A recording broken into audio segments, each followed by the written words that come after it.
ఈరోజు మొదటి కార్తీక సోమవారం. శివభక్తులకి అత్యంత పవిత్రమైన రోజు. కార్తీక మాసంలో సోమవారాలు భగవంతుని కటాక్షం పొందడానికి ఉత్తమమైన సమయాలు అని శాస్త్రాలు చెబుతున్నాయి. పురాణ కథ ప్రకారం ఒకప్పుడు ఒక పాపాత్ముడు అనుకోకుండా కార్తీక సోమవారం నాడు ఉపవాసం చేసి రాత్రివేళ దీపం వెలిగించి భగవంతుని నామస్మరణ చేశాడు. ఆ ఒక్కరోజు తపస్సుతోనే అతడు తన పాపాల నుండి విముక్తి పొంది తర్వాతి జన్మలో మహాభాగ్యశాలి అయ్యాడు. ఈరోజు మనం శివలింగం ముందు కానీ, తులసి కోట ముందు కానీ, ఉసిరి చెట్టు ముందు కానీ దీపం వెలిగించి ఓం నమఃశివాయ అని జపం చేస్తే మన జీవితంలోని చీకట్లు తొలగిపోతాయి.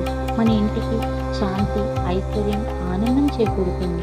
కార్తీక దీపం ఒక్కటే కాదు, అది మన భక్తి దీపం, మన ఆత్మలో వెలిగే వెలుగు.